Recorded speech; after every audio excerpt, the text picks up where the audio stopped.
প্রথম কথা যে দিন প্রতিষ্ঠাটা কি ইবাদত নাকি দুনিয়াবি কাজ? দিন পালন, আচ্ছা আরো গভীরে যাই। দিন প্রথমে জানা, দিন বোঝা, দিনের উপর আমল করা, দিনের আলোকে পরিবার গড়া, দিনের আলোকে আমার শিক্ষা গড়া, আমার অর্থনীতি গড়া, আমার মুআমালাত গড়া, মুআশারাত গড়া এবং আল্লাহর জমিনে রাজনৈতিক প্রেক্ষাপটে দিনকে কায়েম করা, বড় পরিসরে দিনকে কায়েম করা, এই কাজগুলো কি নেহায়েত শুধু দুনিয়াবি কাজ নাকি এগুলো ইবাদত? উত্তর ইবাদত। যদি ইবাদত হয়ে থাকে তাহলে ইবাদত কবুলের শর্ত জানতে হবে। এক, ইবাদত কবুল হবে তখনই যখন তা শুধুমাত্র এক আল্লাহকে রাজি খুশি করার জন্য হবে। তার মানে দিন প্রতিষ্ঠা করব আমরা কাকে রাজি খুশি করার জন্যে? আল্লাহকে। এমন নয় যে আমি ক্ষমতা চাই, আমি ক্ষমতায় যেতে চাই, এটাই আমার উদ্দেশ্য, কোশ্চিনকালেও নয়। ক্ষমতায় আমি যাই বা এক্স যাক বা ওয়াই যাক বা জেড যাক, আমরা চাই আল্লাহর জমিনে আল্লাহর দিন কায়েম হোক। ঠিক আছে কথা?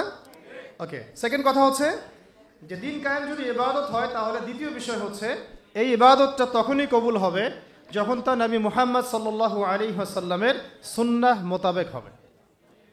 এক নম্বর শর্ত কি? এটা হতে হবে এক আল্লাহর জন্যে। দুই নম্বর শর্ত, এটা হতে হবে নবী সাল্লাল্লাহু আলাইহি ওয়াসাল্লামের সুন্নাহ তরিকা মোতাবেক। অন্য কোনো তরিকায়, অন্য কোনো পথ পদ্ধতিতে এটা প্রতিষ্ঠাও করা যাবে না, আর করতে গেলেও সেটা ইবাদত বলে গণ্য হবে না। এখন যদি কেউ বলে না আমি আব্রাহাম লিঙ্কনকেই আমার উসওয়াতুল হাসানা হিসেবে বেছে নিয়েছি, তার পথ পদ্ধতিতেই দিন কায়েম করতে হবে, কথাটা কি ঠিক হবে? আমি কার্ল মার্কসকেই বেছে নিয়েছি, মার্কসীয় পদ্ধতিতেই হবে, কথাটা কি ঠিক হবে? আমি লেনিনকে বেছে নিয়েছি, স্ট্যালিনকে বেছে নিয়েছি, আমি মাও সেতুংকে বেছে নিয়েছি, ইত্যাদি ইত্যাদি। এই মানুষগুলোকে বেছে নিয়ে কেউ যদি তাদের রাজনৈতিক বুঝ অনুযায়ী বা শেখানো তরিকা অনুযায়ী আল্লাহর জমিনে দিন কায়েম করতে চায়, তবে সেটা ইবাদত বলে গণ্য কোশ্চিনকালেও হবে না এবং তার কোনো ফলাফলও আসবে না। কারণ যেহেতু সেটা নবীর তরিকায় হয় নাই, ফলাফল আসার কোনো প্রশ্নই ওঠে না। কথা বোঝা গেছে? আচ্ছা, তিন নম্বর হচ্ছে অবশ্যই ইবাদত কবুল হওয়ার জন্য আমার রিজিকটা হালাল হতে হবে। কি হতে হবে? কোনো হারামখোরদেরকে দিয়ে আল্লাহর জমিনে দিন কায়েম হবে না। দাড়ি টুপিওয়ালা হারামখোর হোক, দাড়ি টুপি ছাড়া হারামখোর হোক, কোনো হারামখোরকে দিয়ে আল্লাহর জমিনে দিন কায়েম হবে না। আসেন, এখন যেহেতু আমরা জানলাম এটা দিন প্রতিষ্ঠা করা, বোঝা, আমল করা, পালন করা, একামতে দিন এগুলো ইবাদত, তাই আমাদেরকে অবশ্যই নবী সাল্লাল্লাহু আলাইহি ওয়াসাল্লামের পথ পদ্ধতি, সুন্নাহ এবং সিরাত থেকেই হেদায়েত সংগ্রহ করতে হবে। তো এতক্ষণ আমরা পুরা সিরাতের যে গল্পটা একটা গল্প আকারে যে শুনলাম সেশন বাই সেশন, সর্বপ্রথম কোন বিষয়টা মাথায় নাড়া দিয়েছে আপনাদের? প্রথমটা হচ্ছে যে নবী সাল্লাল্লাহু আলাইহি ওয়াসাল্লাম নবুয়ত প্রাপ্ত হওয়ার আগেও যে সমাজটা ছিল ওই সমাজটাকে আমরা আইয়ামে জাহিলিয়াত বলতাম, মনে আছে? আর ওই আইয়ামে জাহিলিয়াতের যে বৈশিষ্ট্যগুলো সেগুলো কিন্তু আমরা আলোচনা করেছি, নতুন করে আলোচনা করতে চাচ্ছি না।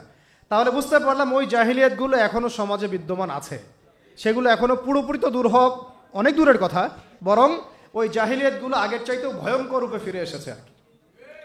ঠিক আছে? আগে তো জাহিলিয়াত একটা সীমিত পরিসরে ছিল, এখন সেটা একটা বিস্তৃত পরিসরে আমরা দেশে, জেলায়, গ্রামে, গঞ্জে, আঞ্চলিকভাবে, বৈশ্বিকভাবে প্রত্যেকটা জায়গায় সেই জাহিলিয়াতগুলোকে আমরা আবার আগের রূপে ফিরতে দেখেছি এবং দেখছি। তাই জাহিলিয়াতগুলোকে সবার আগে আইডেন্টিফাই করা হচ্ছে আমার দিন কায়েমের প্রথম পদক্ষেপ। এক নাম্বার, দিন কায়েম করার প্রথম পদক্ষেপ হচ্ছে আমাকে সিরাতের আলোকে ওই আইয়ামে জাহিলিয়াত এবং বর্তমান দেশ এবং বিশ্বকে মেলাতে হবে। ওই জাহিলিয়াতগুলো এখনও বিরাজমান আছে কি না এটা আমাকে আগে আইডেন্টিফাই করতে হবে। আমি যদি আইডেন্টিফাই করতে না পারি, ব্যর্থ হই, তাহলে সমাধান খুঁজে পাওয়ার প্রশ্নই ওঠে না। আফসোসের ব্যাপার হচ্ছে আমরা অনেকে এখনও সেটা আইডেন্টিফাই করতে পারি না। আমরা যে এখনও জাহালাতের মধ্যে আছি, এটা আমরা এখনও অনেকে আইডেন্টিফাই করতে পারি না। আপনি যে কোনো অর্থ ব্যবস্থার যারা ধারক বাহক বাংলাদেশের, যে কাউকে ডেকে জিজ্ঞাসা করেন যে আপনারা কি মনে করেন আমাদের ইকোনমি খুব ভালো অবস্থায় আছে, এটা কি ধসে যাওয়ার কোনো সম্ভাবনা আছে, বিশ্বের ইকোনমি কি খুব ভালো অবস্থায় আছে, তারা বলবে হ্যাঁ বিশ্ব এগিয়ে যাচ্ছে, বিশ্ব এগিয়ে যাচ্ছে। রাজনীতি কি খুব ভালো অবস্থা আছে? হ্যাঁ খুব ভালো অবস্থা আছে। সংস্কার হচ্ছে, সংবিধান সংস্কার হবে, ইলেকশন হবে, আরও ভালো কিছু হবে, এরকমই চিন্তা চেতনা। শিক্ষা, হ্যাঁ শিক্ষা কোনো সমস্যা নাই, things are going all right, তাদের ভাবটা এরকম আর কি। সমাজ, হ্যাঁ সমাজ ঠিক আছে। সংস্কৃতি ঠিক আছে। ওয়ার্ল্ড অ্যাফেয়ার্সও খুব চমৎকার চলছে। তাদের চোখে, তাদের দৃষ্টিতে তাদের চোখে, তাদের দৃষ্টিতে এই বিশ্ব, দেশ, রাষ্ট্র সব সুন্দর চলছে, কোনো সমস্যা নাই। আর তাদের দৃষ্টিটা হচ্ছে এই বাহ্যিক দৃষ্টি। তারা যদিও কেমব্রিজ, অক্সফোর্ড, হার্ভার্ড থেকে পড়ে এসেছেন, ঢাকা বিশ্ববিদ্যালয়ে ফারাক হয়েছেন, তবুও তারা বাইরের চোখ দিয়েই দেখেন, ভিতরের চোখ তাদের অন্ধ। আর যদি তারা ভিতরের চোখ দিয়ে দেখতে পারতেন তাহলে বুঝতেন যে আসলে কোনো সেক্টরই ঠিক নাই। না আমার ব্যক্তি জীবন ঠিক আছে, আর না শিক্ষা, আর না সংস্কৃতি, আর না অর্থনীতি, আর না ব্যবসা বাণিজ্য, আর না আমার রাষ্ট্র, আর না রাষ্ট্রের সংবিধান আর আইন কানুন, কোনো কিছুই ঠিক নাই। প্রত্যেকটা বিষয়ই আইয়ামে জাহিলিয়াতের সেই বিষ বাষ্পের মধ্যেই ঘোরাফেরা করছে, ঘুরপাক খাচ্ছে। এবং বিশ্বের অবস্থা এর চেয়ে অনেক বেশি করুণ। আমরা শুধুমাত্র রাষ্ট্র নিয়ে কথা বলছি, কিন্তু বিশ্বের অবস্থা কিন্তু এর চেয়েও আরও অনেক ভয়ঙ্কর। তো প্রথমে আমাদের যে কাজটা করতে হবে, সিরাতের আলোকে দিন প্রতিষ্ঠার পথে এগোতে হলে সবার আগে আমাদেরকে ভাই জাহালাত চিনতে হবে। জাহিলিয়াত কোনটা, জাহিলিয়াত কি কি, কত প্রকার, আইএমএ জাহিলিয়াতে কোন কোন জাহিলিয়াত ছিল, সেই জাহিলিয়াতগুলো কি এখনকার দেশে এবং বিশ্বে আছে কিনা, এটা যদি আপনি ফাইন্ড আউট করতে পারেন আপনার কাজ অর্ধেক হয়ে গেছে আলহামদুলিল্লাহ। এটা ফাইন্ড আউট করতে না পারলে জনবল, সমাজ, রাষ্ট্র, ক্ষমতা, হ্যাঁ আপনার এই যে শোডাউন, আইওয়াস, অর্থ ব্যবস্থা, টাকা পয়সা, এগুলো দিয়ে কিচ্ছু করতে পারবেন না। আগে আপনাকে সমস্যা চিহ্নিত করতে হবে, সমস্যাগুলো কোন কোন জায়গায়। আসলেই কি রাসূল সাল্লাল্লাহু আলাইহি ওয়াসাল্লামের সেই মানে আইয়ামে জাহিলিয়াত যেটাকে আমরা বলছি, তিনি আসার আগের কথা বলছি, ওই জাহালাতগুলো কি এখনও বর্তমান বিশ্বে আছে কিনা, এটা আইডেন্টিফাই করাটা হচ্ছে আমাদের প্রথম চ্যালেঞ্জ এবং প্রথম কাজ। আল্লাহ পাক আমাদেরকে করার তৌফিক দান করেন।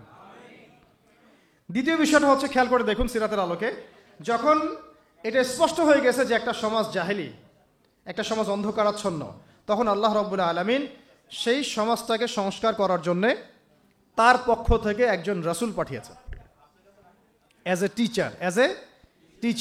টিচার একজন রাসূল পাঠিয়েছেন, এবং তার কাছে আল্লাহ রাব্বুল আলামিন আল্লাহর পক্ষ থেকে তার কিতাব কোরআন এবং সুন্নাহ নাজিল করেছেন। মানে সমাজ সংস্কার করতে হলে, আল্লাহর জমিন থেকে জাহালাত দূর করতে হলে, দিন প্রতিষ্ঠা করতে হলে, ব্যক্তি থেকে নিয়ে রাষ্ট্র পর্যন্ত, আগে আমার একটা জ্ঞানের উৎস লাগবে। একটা কি লাগবে? জ্ঞানের উৎস লাগবে। জাহালাত মানে অন্ধকার, অন্ধকার দূর করতে হলে আমাকে আলো লাগবে। আর এই আলো আমার নিজের বুদ্ধি থেকে, আমার হৃদয় থেকে, আমার বিজ্ঞান থেকে, আমার দর্শন থেকে এটা আবিষ্কৃত হবে না। এই আলো আসবে আল্লাহর পক্ষ থেকে। এই আলো কার পক্ষ থেকে আসবে? আল্লাহর পক্ষ থেকে আসা সেই আলোকে আমরা দুই ভাগে ভাগ করতে পারি।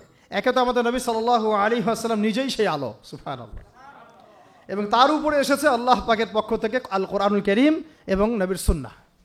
এই দুই আলোকবর্তিকা হাতে নিয়ে তিনি এই অন্ধকারাচ্ছন্ন সমাজটাকে সংস্কার করার মিশনে হেঁটেছেন। প্রথম শুরু হয়েছে ইকরা বিসমি রাব্বিকাল্লাযী খালাক দিয়ে, পড়ুন আপনার রবের নামে যিনি আপনাকে সৃষ্টি করেছেন। তারপরে এসেছে ইয়া আইয়ুহাল মুদ্দাসসির, হে কম্বল আবৃত রাসূল, কুম ফাআনযির, আপনি উঠুন সতর্ক করুন। মানে আগে এসেছে পড়াশোনা করার কথা। যখন আমরা সমাজ সংস্কার করতে চাইব, আল্লাহর জমিনে দিন কায়েম করার প্রশ্ন উঠবে, তখন সবার আগে নিজের জীবন থেকে শুরু করতে হবে এবং পড়াশোনা দিয়েই শুরু করতে হবে, জ্ঞান অর্জন দিয়েই শুরু করতে হবে। এটা ছাড়া অন্য কোনো অপশন আমাদের সামনে খোলা নাই। যদি আমরা সেই ওহির জ্ঞানে আলোকিত না হতে পারি, তাহলে আমরা এই অন্ধকারাচ্ছন্ন সমাজকেও আলোকিত করতে পারবো না। সহজ কথা। নিজে যে ব্যক্তি আলোকিত না, সে অন্যকে আলো দিবে কিভাবে? নিজে যেটা আলোকিত না, যে ব্যক্তি বা যে সত্তা আলোকিত না, সে কিভাবে অন্য একটা সত্তাকে আলোকিত করতে পারে?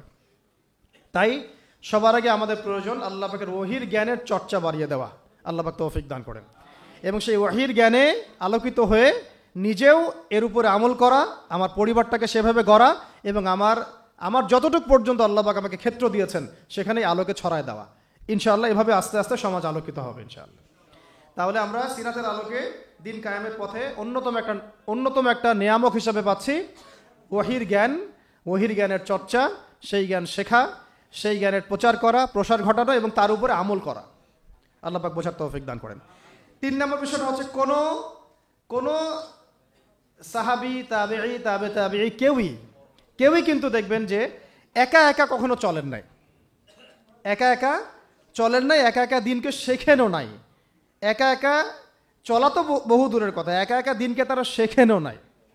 সবসময় তারা রাসূল সাল্লাল্লাহু আলাইহি ওয়াসাল্লামের সোহবতে থেকেছেন, ওই জেনারেশনের পরের জেনারেশন সাহাবীদের সোহবতে থেকেছেন, তারপরের জেনারেশন তাবেঈদের সোহবতে থেকেছেন, তারপরের জেনারেশন তাবেঈদের সোহবতে থেকেছেন। মানে এই যে সোহবত, সংস্পর্শ, মানে এটা সিনাই সিনাই সিনাই সিনাই আসবে। আল্লাহ রাব্বুল আলামিন তার নবীর উপরে পাঠিয়েছেন ওহীর জ্ঞান, সেটা নিয়ে এসেছেন একজন মালাক ফেরেশতা জিবরাইল আলাইহিস সালাম। তিনি তাকে জড়িয়ে ধরেছেন, সিনাই সিনাই সম্পর্ক মনে আছে? জড়িয়ে ধরেছেন, ছেড়ে দিয়েছেন, মনে আছে কি? সিনাই সিনাই সম্পর্ক। পড়েন, ইকরা, আপনি পড়ুন, মা আনা বিকারি, আমি তো পড়তে জানি না। আবার চেপে ধরা হলো, ইকরা, পড়ুন, মা আনা বিকারি, আমি তো পড়তে জানি না। হৃদয়ের সম্পর্ক খেয়াল করেছেন কি? তারপরে তিনি পড়তে পারলেন, ইকরা বিসমি রাব্বিকাল্লাযী খালাক। তো একজন টিচার লাগে, কি লাগে? টিচার লাগে। আমরা এখন এটাকে বলি একজন ওলামায়ে কেরামদের মধ্যে মুহাক্কিক, বরেণ্য আলেম, মুরব্বী আপনার সাথে আপনার মাথার উপরে থাকতে হবে, নিসবত থাকতে হবে। এভাবেই সিনাই সিনাই সিনাই এই জ্ঞানটাকে শিখতে হয়, আমল করতে হয়, এবং এর উপরে প্রচার প্রসার, দাওয়াত, তাজকিয়া সব কিছু এর সাথে রিলেটেড।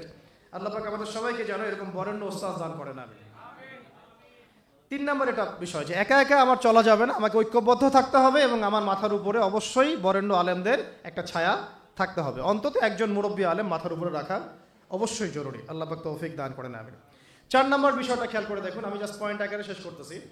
4 নম্বর বিষয়টা হচ্ছে ওহীর জ্ঞানের শিক্ষা পেয়ে সাহাবায়ে কেরাম কি আগেই দাওয়াতের কাজ শুরু করেছেন, না নিজেরা আগে শিখেছেন, আমল করেছেন? কেউ কি আমল করার আগেই দাওয়াতের কাজ শুরু করেছিলেন কিনা? তাহলে আমরা বুঝতে পারলাম যে দাওয়াতের কাজ করার আগে আমার নিজের উপরে দিনটাকে কায়েম করতে হবে। এখন এটা সত্য যে একসাথে তো আমি আর সবগুলো আমল করতে পারবো না। পারবো না। অন্তত ফরজ, ওয়াজিব এগুলো যখন আমার আদায় হয়ে যাবে তখন আমি দিনের দাওয়াতের ক্ষেত্রে মনোনিবেশ করবো ইনশাআল্লাহ। এবং এমন বিষয়ের দাওয়াত আমি দিব না যে বিষয়ে আমার কোনো জ্ঞান নাই। আর যে বিষয়গুলো ইখতিলাফপূর্ণ, মতবিরোধপূর্ণ, সেই বিষয়গুলোকে আমি দাওয়াতের মূল এজেন্ডা বানাবো না। দাওয়াতের মূল এজেন্ডা ইখতিলাফি বিষয়গুলো হবে না। দাওয়াতের মূল এজেন্ডা হবে মৌলিক বিষয়গুলো, যেমন ইসলাম, ঈমান, সালাত, সওম, যাকাত, হালাল, হারাম, জায়েজ, নাজায়েজ, এইগুলো হবে আমার দাওয়াতের মূল বিষয়। আকীদাগত বিষয় হোক, আমলগত বিষয় হোক, বা ফিকহি বিষয় হোক, আমি আগে মূল বিষয়গুলোর দাওয়াত দিব, তারপরে আমি আসবো গভীরে ইনশাআল্লাহ। আল্লাহ পাক তৌফিক দান করেন। ওকে, তো এটা হলো চতুর্থ বিষয়টা। বুঝলাম যে আগে নিজেদেরকে আমলের উপর থাকতে হবে, তারপরে আমরা ইনশাআল্লাহ অন্যকে দাওয়াতের ব্যাপারটাই বেশি জোর দিব। পঞ্চম বিষয় হচ্ছে যে খেয়াল করে দেখুন, প্রথম 3টা বছর, কত বছর? প্রথম 3টা বছর নবী সাল্লাল্লাহু আলাইহি ওয়াসাল্লাম গোপনে গোপনে দিনের দাওয়াত দিয়েছেন। আর আমরা কিন্তু এখন গোপন দাওয়াতটাকে অনেকে দাওয়াতই মনে করি না। আমাকে আগে জানাতে হবে, আমাকে আগে দেখাতে হবে, আমাকে আগে ভিডিওতে আসতে হবে, আমাকে জাতিকে মানে লাইভে এসে বলতে হবে। আমরা গোপনীয়তা রক্ষা করাটাকে সুন্নাহ মনে করি না অনেকে। নবী সাল্লাল্লাহু আলাইহি ওয়াসাল্লাম প্রথম 3টা বছর গোপনে গোপনে ইসলামের দাওয়াত দিয়েছেন। তাহলে বুঝতে পারলাম যে গোপনে দাওয়াত দেওয়াটাও কি এক প্রকার একটা সুন্নাহ। এবং এই গোপন দাওয়াতের মধ্য দিয়ে যে মানুষগুলো দাওয়াত কবুল করেন তারা কিন্তু আবু বকর সিদ্দিক হন, তারা কিন্তু ওমর ইবনুল খাত্তাব হন, হামজা রাদিয়াল্লাহু আনহু হন, তারপর আব্দুল বিন মাসউদ রাদিয়াল্লাহু আনহু হন। ওই সময়ের গোপন দাওয়াতে কারা ইসলাম কবুল করেছেন? এই মানুষগুলো, আবু বকর রাদিয়াল্লাহু আনহু, ওমর ইবনুল খাত্তাব, উসমান বিন আফফান, তালহা বিন উবাইদুল্লাহ, আব্দুর রহমান বিন আউফ, সাঈদ বিন আবি ওয়াক্কাস, আব্দুল্লাহ বিন মাসউদ, বেলাল বিন রাবাহ, এর যত সাহাবী আছে দেখছেন যারা বদরে, উহুদে, খন্দকে একদম সীসা ঢালা প্রাচীরের মতো নবী সাল্লাল্লাহু আলাইহি ওয়াসাল্লামের পাশে দাঁড়িয়েছিলেন, তারা কিন্তু ইসলাম কবুল করেছেন সেই গোপন দাওয়াতের সময়। তাই আমাদেরকে লৌকিকতা থেকে বের হয়ে আসতে হবে। আল্লাহর জমিনে দিন কায়েম করতে চাইলে কিছু কিছু ক্ষেত্রে অবশ্যই গোপনীয়তার দরকার আছে না নাই? আছে। সব যদি আমরা জানাই দেই তাহলে তো আমাদের গোপনীয়তা, প্রাইভেসি বলে কিছু থাকে না, আর তখন তো আমরা বিপদে পড়ি বেশি। তাই গোপন দাওয়াতের ব্যাপারটাতেও মাথায় একটু জোর দেওয়া, আল্লাহ পাক আমাদেরকে তৌফিক দান করেন। 6 নম্বর হচ্ছে দেখেন, গোপনে দাওয়াত দেওয়ার পরে যখন ওমর, হামজা রাদিয়াল্লাহু আনহুমা তাদের মতো কিছু সাহাবী ইসলাম কবুল করলেন, তখন ইসলামের শক্তি বেড়ে গেল। মানে ওমর রাদিয়াল্লাহু আনহু মানে হচ্ছে তিনি একাই 100 জন কাফেরের বিপক্ষে যথেষ্ট। হামজা রাদিয়াল্লাহু আনহু মানে একাই তিনি 100 কাফেরের এগেনস্টে যথেষ্ট। এবং তাদের শুধু শারীরিক শক্তি ছিল এমন না, তাদের অর্থনৈতিক শক্তিও ছিল এবং সামাজিক রাজনৈতিক শক্তিও ছিল। তারা যখন একটা কথা বলতেন পুরো কওম সেই কথা বিশ্বাস করতো, মানত। এই বনু আদি তোমরা এই কাজটা করো, বনু আদি চুপচাপ সেই কাজ করবে, কোনো কথা বলবে না। এই বনু আব্দুল মুত্তালিব তোমরা এই কাজ করো, আমার ভাতিজাকে সাপোর্ট দাও, বনু আব্দুল মুত্তালিব সেইভাবে সাপোর্ট দিবে, নড়াচড়া করবে না। তার মানে বুঝতে পারলাম এইরকম শক্তিশালী কিছু মানুষ যখন আমাদের দাওয়াতের মধ্য দিয়ে আল্লাহর দ্বীনে দীক্ষিত হবে, তখন দাওয়াতটা হবে একদম উন্মুক্ত, প্রকাশ্য, বেগবান। এইরকম মানুষগুলো যখন সিরাতের আদলে নবী সাল্লাল্লাহু আলাইহি ওয়াসাল্লামের দাওয়াতে ইসলামে এসেছেন, তখন থেকে দাওয়াতটা একদম বেগবান হয়েছে, প্রকাশ্য রূপ লাভ করেছে। এখন আমাদের জন্য সুবিধা, এটা আল্লাহ পাকের রহমত, যে বাংলার জমিনে প্রকাশ্য দাওয়াত বহু আগে থেকেই শুরু হয়ে গেছে। এটা বহু আগে থেকে, শত শত বছর থেকে আমরা প্রকাশ্য দাওয়াতের অবস্থাতে আছি। আমরা এখানে গোপন দাওয়াতের অবস্থায় নাই। তবে আমরা আমাদের কার্যক্রম কিছু কিছু ক্ষেত্রে কুফার, ফাসেক, জালেম, মোরতাদ, মোনাফেকদের থেকে নিজেদেরকে সেভ করার স্বার্থে, কূটনৈতিক স্বার্থে, দূরদর্শিতার স্বার্থে কিছু বিষয়কে গোপন রাখা উচিত, এটা বুঝিয়েছি আমি। কিন্তু আমাদের দাওয়াত কিন্তু গোপন রাখার সুযোগ নাই। আমরা এখন প্রকাশ্য দাওয়াত দিব ইনশাআল্লাহ। কারণ আলহামদুলিল্লাহ আল্লাহ পাকের রহমতে বহু ওমর, বহু হামজা আমাদের ইসলামে বাংলার জমিনে দীক্ষিত হয়েছে আলহামদুলিল্লাহ। আরও হবে ইনশাআল্লাহ, আরও হবে ইনশাআল্লাহ। কিন্তু সমস্যা অন্য জায়গায়। সমস্যাটা হচ্ছে বাংলাদেশের বেশিরভাগ মানুষ দিনকে আংশিকভাবে গ্রহণ করে। বাংলাদেশের বেশিরভাগ মানুষ দিনটাকে আংশিকভাবে গ্রহণ করে। কেউ ব্যক্তি জীবনে গ্রহণ করে কিন্তু অর্থনীতির মধ্যে গ্রহণ করতে চায় না। কেউ অর্থনীতির মধ্যে গ্রহণ করে, রাজনীতির মধ্যে গ্রহণ করতে চায় না। কেউ দেখা যায় নামাজ, রোজা, হজ, যাকাত সবই করে, আবার সুদও খায়, মদও খায়, ঘুষও খায়, দুর্নীতিও করে, আবার মানুষকে ক্রস ফায়ারও দেয়, গুমও করে, তাই না? বাংলাদেশের মানুষের সমস্যাটা অন্য। এখানে কিন্তু ন্যারেটিভটা অন্য একটা বিষয়।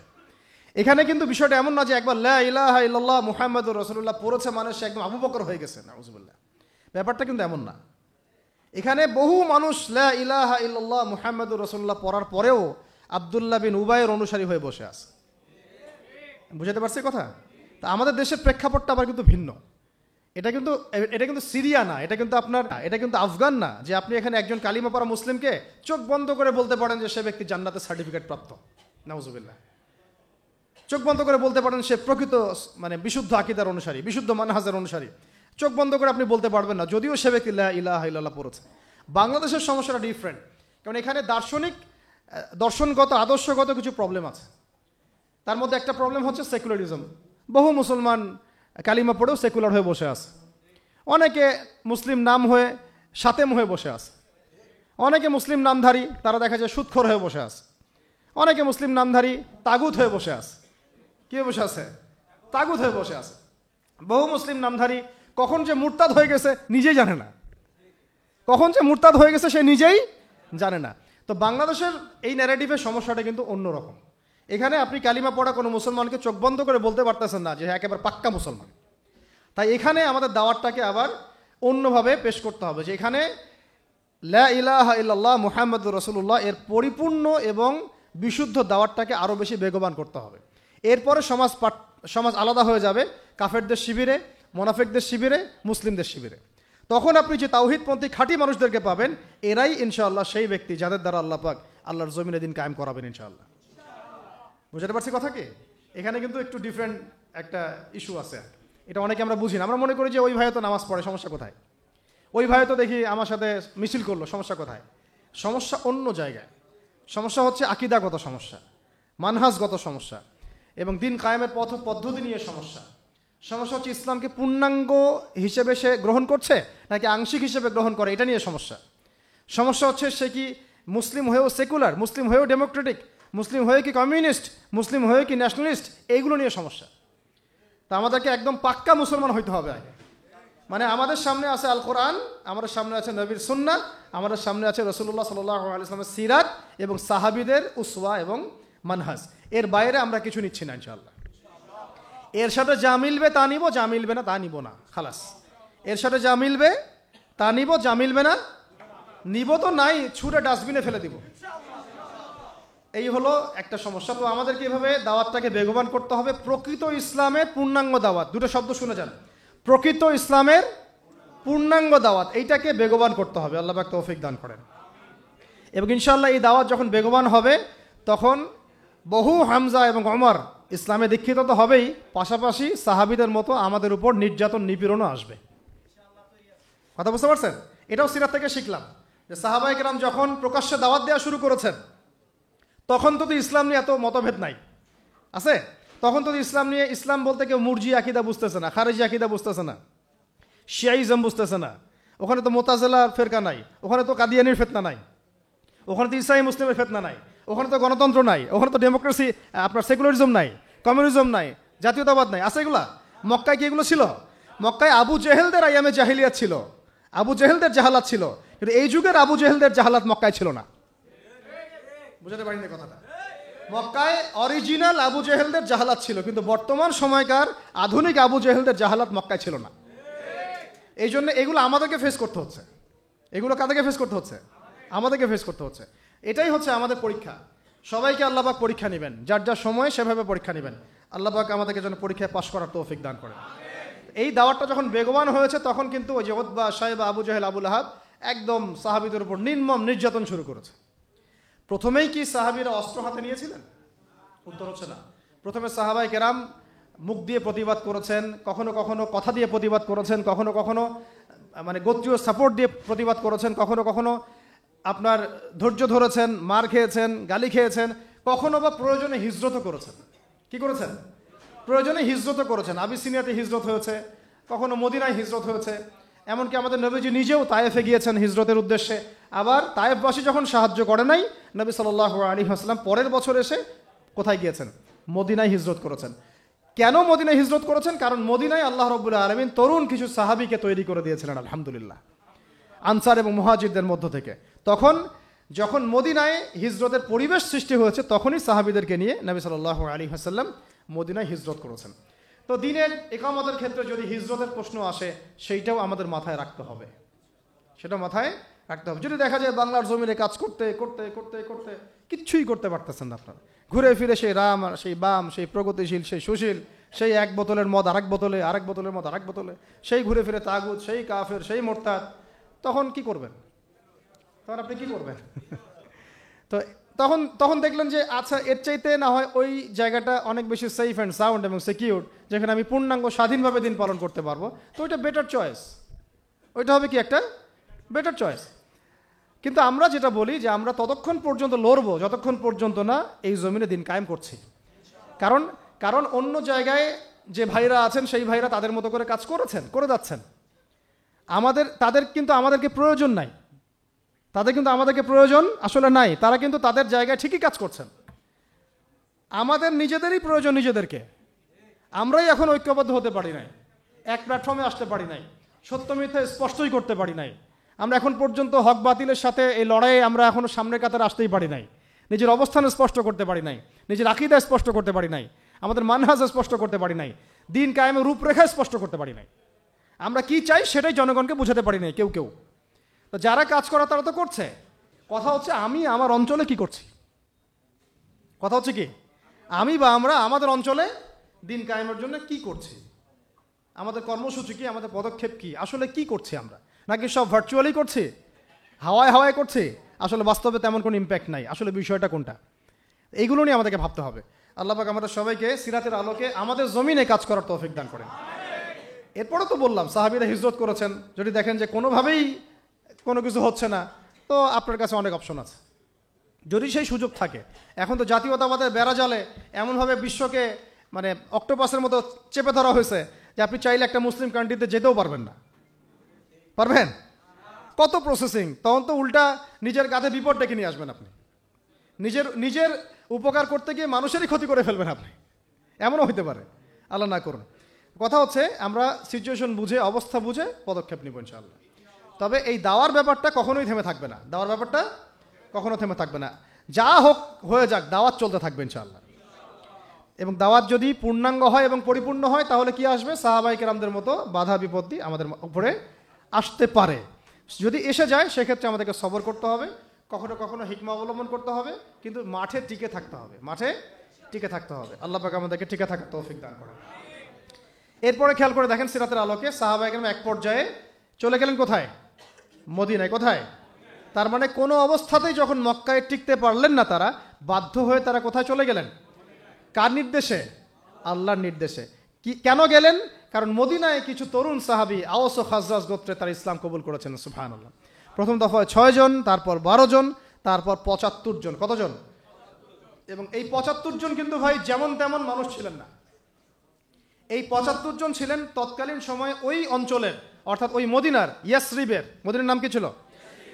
ইয়াসরিবের সবচেয়ে প্রভাবশালী পরিবারগুলোর মধ্যে অন্যতম।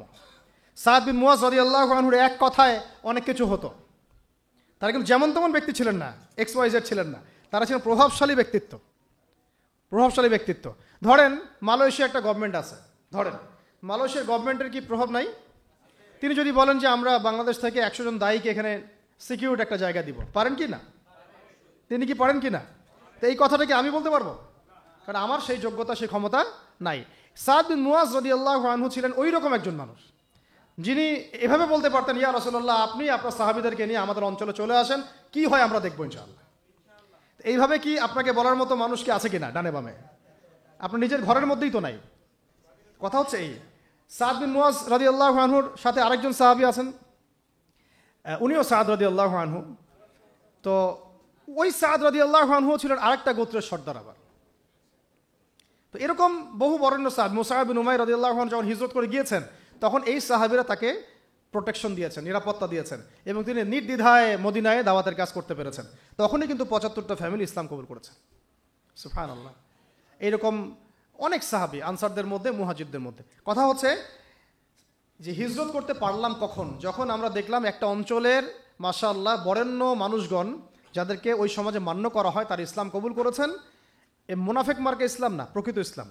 এবং তারা এমনভাবে দিন কবুল করেছেন, তারা আল্লাহ রসুলের হাতে বায়াত করেছেন যে আপনি আপনার সাহাবীদেরকে এখানে চলে আসেন, আমরা আপনাকে এবং আপনার সাহাবীদেরকে সেইভাবে নিরাপত্তা দিব যেইভাবে আমরা আমাদের সন্তান, আমাদের স্ত্রীদেরকে নিরাপত্তা দিই। বিনিময়ে আমরা কি পাবো ইয়া রাসূলুল্লাহ? নবীজি বললেন যে আল জান্নাত, তোমরা জান্নাত পাবে। কি পাবে? জান্নাত পাবে। সেখানে হিজরত হলো। হিজরত হওয়া মানে হচ্ছে মদিনায়, দেখেন অনেক কথা বলে, মদিনায় কিন্তু মুসলিমরা সত্যিকার অর্থে সংখ্যাগরিষ্ঠ ছিল না কখনো। অনেকে মনে করেন যে মদিনায় মনে হয় আমরা সংখ্যাগরিষ্ঠ ছিলাম, কথাটা কিন্তু পরিপূর্ণ সঠিক নয়। তিনটা বড় বড় গোত্র থাকতো। একটা বনু কোরাইজা, অনেক সংখ্যায় তারা। বনু কাইনুকা, এরাও অনেক সংখ্যায়। বনু নাজির, এরাও সংখ্যায় অনেক। ওখানে মদিনায় নবী সাল্লাল্লাহু আলাইহি ওয়াসাল্লাম হিজরত করে গিয়েছেন সাহাবীদেরকে নিয়ে। ওখানে দেখছেন বনু কোরাইজা, বনু কাইনুকা, বনু নাজির, তিনটা বড় বড় গোত্র। পাশে আছে খায়বার, 4টা গোত্র বড় বড়। আবার মদিনায় আছে আব্দুল্লাহ বিন উবাইয়ের অনুসারীরা, মুনাফিক, মুখে ইসলাম কবুল করেছে, মন থেকে করে নাই। ওদের শত্রুতা নবী সাল্লাল্লাহু আলাইহি ওয়াসাল্লামের সাথে, কারণ আব্দুল্লাহ বিন উবাইকে ওই আওস ও খাজরাজ তারা মিলে মদিনার প্রধান বানাতে চেয়েছিল।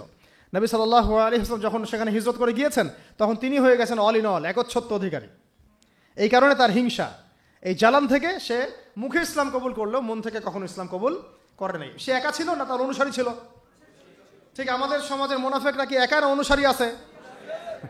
তাহলে দেখেন মদিনার অবস্থা দেখেন, ওখানে মুনাফিকরাও ছিল, আবার কিছু পৌত্তলিকও ছিল। এরকম একটা অবস্থায় শুধু 2টা কম, আওস এবং খাজরাজ, তারা ইসলাম কবুল করেছিলেন। ব্যাস, আমাদের আর কিচ্ছু দরকার হয় নাই। এই বায়াতে নবী সাল্লাল্লাহু আলাইহি ওয়াসাল্লাম হয়ে গেলেন মদিনার অঘোষিত এবং অঘোষিতই, ঘোষণা ছাড়াই তিনি রাষ্ট্রপ্রধান। সুবহানাল্লাহ। কারণ তিনি তো নবী তিনি যখন আমার নবী, তিনি আমার নেতা, তিনি আমার রোল মডেল, তিনি আমার আদর্শ, তিনি আমার উসওয়া, তাহলে যদি রাষ্ট্র কায়েম করি তাহলে নেতা কে হবে? আমার নবী হবে। আর কে হবে? সাল্লাল্লাহু আলাইহি ওয়াসাল্লাম। আর কেউ হবে? সাল্লাল্লাহু আলাইহি ওয়াসাল্লাম। তো এখন নবী সাল্লাল্লাহু আলাইহি ওয়াসাল্লাম হলেন রাষ্ট্রপ্রধান।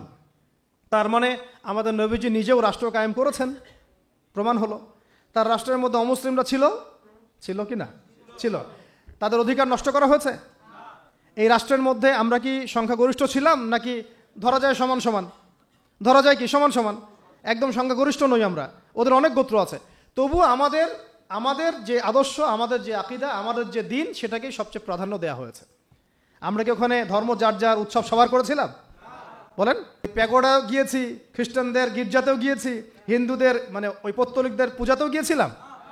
আমরা সহ অবস্থান করেছি শান্তিপূর্ণ। কেউ কারো ধর্মে দীক্ষিত হই নাই, কেউ কারো আদর্শে দীক্ষিত হয় না। বরং মদিনা সনদ করা হয়েছিল, ওই সনদে তারা সিগনেচার করেছিল আমাদের সাথে সহ অবস্থান করবে। পরে একটার পর একটা সনদ তারা ভঙ্গ করেছে, এরপর তাদেরকে বের করে দেওয়া হয়েছে। মদিনা রাষ্ট্রের ফাংশনটা বোঝা এখন খুব বেশি জরুরি, কারণ বর্তমান যে রাষ্ট্র নিয়ে কথাগুলো হচ্ছে, কেউই কিন্তু মূল জায়গায় হাত দিচ্ছেন না। সবাই বলছেন এটা সংস্কার করা দরকার, এইটা সংস্কার করা দরকার, আমাদের সামনে এই পদক্ষেপ নেওয়া যেতে পারে, ওইটা নেওয়া যেতে পারে। কিন্তু আপনি সর্বকালের সর্বশ্রেষ্ঠ মহামানব মুহাম্মদুর রাসূলুল্লাহ সাল্লাল্লাহু আলাইহি ওয়াসাল্লামের নিজের হাতে গড়া মদিনা রাষ্ট্রের ফাংশনটা আপনি কিন্তু নিচ্ছেন না, বরং আপনি তাকে মূল্যায়নও করছেন না। ওই রাষ্ট্রের যে ফাংশন, এর চেয়ে বড় কোনো ফাংশন বিশ্ববাসী দেখে নাই। এমন শান্তির রাষ্ট্র কখনো বিশ্ববাসী দেখে নাই। ওর উপর দাঁড়িয়ে দীর্ঘ 1250 বছর আমরা বিশ্ব শাসন করেছি। কত বছর?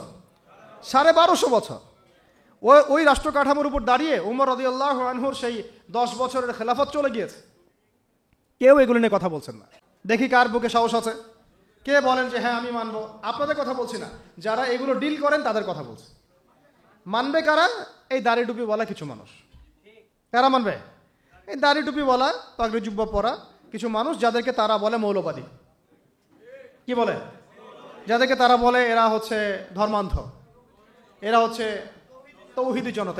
এটা আবার নতুন গালি দিচ্ছে আর কি, তাই না? আপনারা বলবেন তৌহিদি জনতা এটা আমাদের ফখরের পরিচয়, এটা আমাদের গর্বের পরিচয়। তোমরা যদি তৌহিদি জনতা হতে না পারো তাহলে কাফেরদের জনতা হয়ে যাও। আর তৌহিদি জনতা হতে না পারলে দিন শেষে তোমাকে কাফের জনতাই হতে হবে, অথবা মুনাফিকদের জনতা হবে, এর বেশি কিছু হতে পারবে না। কথা হচ্ছে একটা সহজ সরল কথা বলি। এত কিছু, দেশের শিক্ষা, দেশের অর্থনীতি, দেশের রাজনীতি, দেশের আপনার সংস্কৃতি ইত্যাদি ইত্যাদি, দেশের সংবিধান, সংস্কার, নির্বাচন, একটা বিষয় কি আপনারা মানবেন? কেউ যারা এগুলো করছে তারা কি একটা বিষয় মানবে? যে আসেন, বাংলাদেশে যেহেতু 90% মুসলিমের দেশ, এই দেশটাকে আমরা আল্লাহর কোরআন দিয়ে শাসন করি, নবীর হাদিস দিয়ে শাসন করি, ইসলামের বিধানগুলো দিয়ে শাসন করি, তারা কি মানবে? প্রশ্ন হচ্ছে কেন মানবে না? উত্তর হচ্ছে, এটা তো একটা উত্তর আছেই, তাদের উপরে যারা থাকে তারা মাইন্ড করবে, তাদের আবার তাকত থাকবে না, ক্ষমতা থাকবে না, তারা এসে সেখানে এটাকে মৌলবাদী রাষ্ট্র বলতে পারে ইত্যাদি, তাই না? তো কথা হচ্ছে তারা নিজেরা কেন মানবে না? তারা তো মুসলিম। ব্যক্তি জীবনে তারা যেহেতু নিজেরাই ধর্ম পালন করে না, তাই রাষ্ট্র পর্যায়ে ধর্ম পালনের প্রশ্নই ওঠে না। এটা মূল কথা আর কি। তারা কিন্তু ব্যক্তি জীবনে ধর্ম পরিপূর্ণরূপে পালন করেন না, তাই রাষ্ট্র ব্যবস্থায় ধর্ম প্রতিষ্ঠা তো কোনো প্রশ্নই ওঠে না। তো যাই হোক, আর কথা হচ্ছে ভাই, আমাদের প্রতিবেশী দেশ যদি ওই আবার বলতে পারে আমরা অখণ্ড ভারতের সেই ইয়াতে ফিরে যেতে চাই, তাহলে আমরা কেন বলতে পারবো না যে আমরাও বাংলার জমিনে এক টুকরা মদিনা রাষ্ট্র চাই? আমরা তো বেশি কিছু বলি নাই, আমরা বলছি আমরাও বাংলার জমিনে একটা ছোট্ট কি চাই, মদিনা রাষ্ট্র চাই। ঠিক মদিনা রাষ্ট্র যেভাবে চলেছে আমাদের রাষ্ট্রটা সেভাবে চলুক, কোনো সমস্যা? আমাদের সমস্যা নেই। সমস্যা কাদের? সমস্ত রামদের সমস্যা, বামদের সমস্যা, সেকুলারদের সমস্যা, তথাকথিত গণতান্ত্রিকদের সমস্যা, জাতীয়তাবাদীদের সমস্যা, ক্ষমতা লোভীদের সমস্যা, সমস্ত ফাসেক, জালেম, কাফের, মোরতাদ, মুনাফিকদের সমস্যা। আমাদের কোনো সমস্যা নাই। আমাদের সমস্যা আছে? যদি চোরের হাত কাটা হয় আমরা খুশি হব, কিন্তু চোরের হাত কাটা হলে ওরা কষ্ট পাবে, কারণ কোন দিন যে তার হাতটা আবার কাটা যায়। রিবা বন্ধ হয়ে গেলে আমরা খুশি হব, সে রিবা বন্ধ হয়ে গেলে আমরা কি হব? খুশি হব। সে বন্ধ হয়ে গেলে কষ্ট পাবে। রিবা বন্ধ হয়ে গেলে ওর তো অনেক কিছু ধসে যাবে, টিকে আছে রিবার উপরে। ইকোনমিক্সের আলোচনা শুনেছেন? কিছুটা তো বুঝতে পারছেন নাকি? যদি মাদকদ্রব্য সেবন করলে বেত্রাঘাত করার আইন আসে, আমাদের তো কোনো সমস্যা নেই, কারণ আমরা মাদক চিনিও না, জানিও না। আর যারা মদ খেয়ে রিমান্ডে আসে হুজুরকে মারতে, ওদের তো সমস্যা। রিমান্ডে হুজুরকে মারার আগে মদ খেয়ে আসে। মদ খাইলে আপনি বুঝতে পারবেন না যে আপনি আসলে কি করতেছেন, কাজটা ভালো না খারাপ, সেন্স থাকবে না আপনার। তখন মাদকদ্রব্য খেয়ে রিমান্ডে মানুষকে নির্যাতন করে ভিডিও গেম খেলতে চলে যেতে পারবেন। এইগুলো হয়েছে আয়নাঘরের ঘটনা, আমি নিজের কথা বলতেছি না। এগুলো বহু ঘটনা বাংলাদেশের মানুষ সাক্ষী আছে। আর যে সত্যগুলো উপস্থাপিত হয়েছে এগুলো সত্যের 10%ও না, 90% এখনো কিছুই আমরা জানি না। এটা কবে জানবো আমরা জানি না, আদৌ জানবো কিনা তাও জানি না। বুঝতে পারছি কথা? শুধুমাত্র ইসলামী খেলাফা হুকুমাত ইমারা বা ইসলামী মদিনা রাষ্ট্রের মতো কোনো কাঠামো আসলে তখন সমস্ত রহস্যগুলো উন্মোচিত হবে ইনশাআল্লাহ। এখনো যা দেখছি আমরা এগুলো সব কিছু না, এর পিছনে আরো অনেক গল্প আছে, গল্পের আড়ালে বহু গল্প আছে, এগুলো আমরা জানছি না, বুঝতে পারছি না। এরপরে আসেন যে এই যে মদিনা রাষ্ট্রের কাঠামো, লম্বা হয়ে যাচ্ছে নাকি? শেষ করতেছে। এই কাঠামোটা কি আমাদের এখানে ইমপ্লিমেন্ট করা যায় না? আসলে যাবে কি? আচ্ছা, এখন আপনাদেরকে আমি বুঝাই। রাষ্ট্র গঠন করতে কয়টা উপাদান লাগে? 4টা। ভূখণ্ড লাগে, আমাদের ভূখণ্ড আছে। জনসংখ্যা লাগে, আমাদের জনসংখ্যা আছে। আমাদের সার্বভৌমত্ব লাগে, আছে কি? আছে, কিন্তু বৈশ্বিক প্রেক্ষাপটে হয়তো নাই। মানে আমরা আঞ্চলিকভাবে স্বাধীন, বৈশ্বিকভাবে হয়তো স্বাধীন না। আর 4 নম্বর কি প্রয়োজন হয়? সংবিধান, তাই তো, একটা বিধান যেটা দিয়ে রাষ্ট্র চলবে। এখন এই বিধানটাতে গিয়ে সমস্যা হচ্ছে, এখানে আমরা কোরআন এবং সুন্নাহকে আমাদের সংবিধান হিসেবে রাখতে পারি নাই। এখানে রেখেছি আমরা সেই 72, সেই কি 72, ওখানে 4টা মূলনীতি আছে, 4 দেবতা। কয় দেবতা? 4 দেবতার পূজা হয়। 1 হলো গণতন্ত্র, 2 হলো ধর্মনিরপেক্ষতাবাদ, 3 হলো কমিউনিজম, আর 4 হচ্ছে জাতীয়তাবাদ। এর বাইরে কোনো কিছু নাই। তারা মনে করে এর বাইরে দুনিয়াতে আর কিছু নাই। তারা মনে করে রাজনীতি করতে হবে, দেশ চালাতে হবে, এই তো বাইরে এই 4টাই তো, বাইরের কি আছে ভাবখানা এরকম আর কি। আবার এই 4টাতে হাত দেওয়া যাবে না, না হাত দেওয়া যাবে না, কিন্তু এটা পবিত্র, এটাতে হাতও দেওয়া যাবে না, কথাও বলা যাবে না, এটা ধরার আগে মনে হয় ওযু করতে হবে, ভাবখানা এরকম আর কি। এটা কি আল্লাহ পাঠিয়েছেন? তার রাসূল পাঠিয়েছেন? এটা কি কোনো সাহাবী লিখেছেন? কোন ইমাম লিখেছেন? লিখেছে কারা? যারা লিখেছে তারা কি খুব মুত্তাকি মানুষ, পরহেজগার মানুষ, তারা কি দিনদার মানুষ? তাহলে এখানে হাত দেওয়া যাবে না কেন? কেন সংস্কার করা যাবে না? কেন কথা বলা যাবে না? কেন এখানে ইসলাম বিরোধী বিষয়গুলোকে বের করে ফেলা যাবে না? কেন এখানে ইসলামের পক্ষের বিষয়গুলোকে ঢোকানো যাবে না? কেন যাবে না? এটা প্রশ্ন না, একটা কমন প্রশ্ন। আচ্ছা, এটা তো আল্লাহ পাঠান নাই ভাই, এটা তো রাসূল নিয়ে আসেন নাই, এটা তো মানুষের মস্তিষ্ক প্রসূত। মানুষের কথাগুলো কি সত্য মিথ্যার অভ্রান্ত উৎস? মানুষের কথা কি সত্য মিথ্যা, ন্যায় অন্যায়ের অভ্রান্ত অকাট্য মানদণ্ড? তাহলে সত্য মিথ্যা ন্যায় অন্যায়ের মানদণ্ড কোনটা? আল্লাহ পাকের ওয়াহি, আল্লাহর ওয়াহি, আল্লাহর পক্ষ থেকে প্রাপ্ত ওয়াহি প্রত্যাদেশ, যেটা আমাদের সামনে মওজুদ কোরআন এবং সুন্নাহর হালতে, কোরআন এবং সুন্নাহ সুরতে। তাহলে আমরা কেন কোরআন এবং সুন্নাহর সাথে সাংঘর্ষিক বিষয়গুলোকে এখান থেকে বের করে ফেলবো না? এটা আমার প্রশ্ন। আর কেন আমরা এটাকে কোরআন এবং সুন্নাহর চেয়েও বেশি পবিত্র মনে করা শুরু করছি? হাত দেওয়া যাবে না, কথা বলা যাবে না, এটা করা যাবে না, সেটা করা যাবে না। আল্লাহ পাক আমাদেরকে বোঝার তৌফিক দান করেন। মূল কথায় আসি, যতদিন পর্যন্ত ব্যক্তি জীবন থেকে শুরু করে রাষ্ট্র জীবন পর্যন্ত কোরআন এবং সুন্নাহ ভিত্তিক আইন বিধান এবং শাসনগুলোকে কার্যকর করা যাচ্ছে না, ততদিন পর্যন্ত মুসলিম জাতির আর্থসামাজিক কোনো উন্নয়ন কখনো সম্ভব না। আল্লাহ পাক আমাদের সবাইকে কথাগুলো বোঝার তৌফিক দান করেন। সিরাতের আলোকে আমরা শিখলাম, রাষ্ট্র যদি গঠন করতেই হয় কেমন করতে হবে? মদিনার মতো। কেমন? তো মদিনা রাষ্ট্রে আমরা কি খুব মানে কোণঠাসা অবস্থায় ছিলাম, নাকি বুক ফোলায় বাঁচছি? মদিনা রাষ্ট্রে কোনো মুসলমান ভয় ছিল? কোনো বোনের উপর জুলুম হয়েছে? চুরি হয়েছে? হইলেও 1-2টা, হাত কেটে ফেলা হয়েছে। জেনা হয়েছে কি? 1-2টা, শাস্তি দেওয়া হয়েছে। ওই সময় কি মুসলিমরা অমুসলিমদের হাতে মার খাইছে? না, আমরা প্রত্যেকটা যুদ্ধে জয়লাভ করছি। ওই সময় কি আমাদের সম্মান মর্যাদা কমেছিল না বেড়েছিল? ওই সময় কি অর্থ ব্যবস্থা আমাদের ধসে গিয়েছিল না উন্নতি হয়েছিল? কোন সেক্টরটা নিয়ে কথা বলবেন? মদিনা রাষ্ট্রের প্রতিটা সেক্টর মুসলমানদের পক্ষে ছিল। আর আজকে এই সেক্টরগুলো মিলান, কোন সেক্টরে আমরা এগিয়ে আছি? শিক্ষা এগিয়ে আছে কি? সমাজ কল্যাণ এগিয়ে আছে? আমরা কি বিজ্ঞান প্রযুক্তিতে এগিয়ে আছি? আমরা কি অর্থ ব্যবস্থা এগিয়ে আছি? আমরা কি ক্ষমতার দিক থেকে বিশ্বের অন্য রাষ্ট্রকে ডমিনেট করতে পারছি? আমরা আসলে কোন দিক দিয়ে এগিয়ে আছি? কোন দিক দিয়ে এগিয়ে আছি? এক্স্যাক্টলি আমরা শুধু এগিয়ে আছি দুর্নীতির দিক দিয়ে, খেয়ানতের দিক থেকে, জুলুমের দিক থেকে, ব্যভিচারের দিক থেকে, ধর্ষণের দিক থেকে, খুনের দিক থেকে, গুমের দিক থেকে, ক্রসফায়ারের দিক থেকে, এগুলো দিয়ে আমরা এগিয়ে আসি। এগিয়েটা আমরা আসি কোন দিক থেকে? তো আল্লাহ পাক আমাদেরকে কথাগুলো বোঝার তৌফিক দান করেন। এরপরে আমরা আর কোনো প্রকার এই নতুন বোতলে পুরাতন মদ খাইতে চাই না। আমরা চাই আল্লাহ পাকের জমিনে আল্লাহর দিন যেন পরিপূর্ণ বাস্তবায়িত হয়। এটার জন্য আপনাদের অনেক ভূমিকা আছে। ভূমিকাগুলো হচ্ছে, দেখেন, এই রাষ্ট্রটা আসমান থেকে নাজিল হয় নাই, ওই সাহাবীরা গড়েছেন। নবী সাল্লাল্লাহু আলাইহি ওয়াসাল্লামের সাথে থেকে সাহাবায়ে কেরাম কি করেছেন? গড়েছেন। তো এটা মানুষকেই করতে হবে, আমাদেরকেই করতে হবে। আমাদেরকে এই যুগের আবু বকর, ওমর, ওসমান, আলী হতে হবে, আদারওয়াইজ আমাদের দ্বারা মদিনা রাষ্ট্র কায়েম হবে না। এরপরে দেখেন, মদিনা রাষ্ট্র কায়েম হওয়ার পরে মক্কা বিজয় হয়েছিল না? মদিনা থেকে মক্কা বিজয়, এই যে পুরো রাস্তাটা মদিনা থেকে মক্কা বিজয় মাত্র 8 বছর থেকে 9 বছরের ঘটনা। এই 8-9 বছরের মধ্যে ইসলাম শুধু তাবলিগের মধ্যে সীমাবদ্ধ থাকে নাই। দাওয়াত হয়েছে, তাবলিগ হয়েছে, অর্থ ব্যবস্থাকে স্বাবলম্বী করা হয়েছে, রাষ্ট্রের নিরাপত্তা নিশ্চিত করা হয়েছে, আল্লাহ প্রদত্ত সংবিধান রাষ্ট্রে প্রয়োগ করা হয়েছে, তার আনসার মুহাজিরদের মধ্যে ভ্রাতৃত্বের বন্ধন স্থাপন করা হয়েছে, বহির্বিশ্বে দাওয়াতের কাজ করা হয়েছে, এবং বেশি থেকে বেশি গাজওয়া এবং সারিয়া হয়েছে। গাজওয়া এবং সারিয়া মানে দাওয়াতের সাথে তাবলিগের সাথে জিহাদ এবং কিতাল হয়েছে। এগুলো যখন হতে হতে হতে আমাদের জনসংখ্যা বৃদ্ধি পেয়েছে, আমাদের টেরিটরি এক্সপ্যান্ড করেছে, পাশাপাশি আমাদের অর্থ ব্যবস্থাও সমৃদ্ধ হয়েছে, আস্তে আস্তে প্রায় বিনা যুদ্ধে আমরা কিন্তু মক্কা জয় করেছি।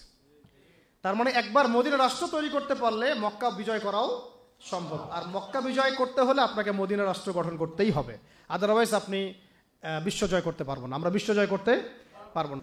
মধ্যপ্রাচ্যে শান্তি ফিরে আসুক, আমাদের মুসলিম কান্ট্রিগুলোর দুর্দশা দূর হোক, আমরা সবাই এক হয়ে যাই, এই জাতীয়তাবাদের জাহালাতগুলো দূর হয়ে যাক, কালিমা পতাকা লা ইলাহা ইল্লাল্লাহ মুহাম্মাদুর রাসূলুল্লাহ প্রত্যেকটা ঘরে ঘরে উড়ুক, এটা আমরা চাই না? যদি চাই তাহলে আমাদেরকে সবার আগে মদিনা রাষ্ট্রগুলো কায়েম করতে হবে। প্রত্যেকটা অঞ্চলে অঞ্চলে এক একটা করে ছোট ছোট মদিনা রাষ্ট্র দরকার। তারপরে দেখবেন বৃহত্তর পরিবেশে ইনশাআল্লাহ তাআলা মক্কা বিজয় হবে।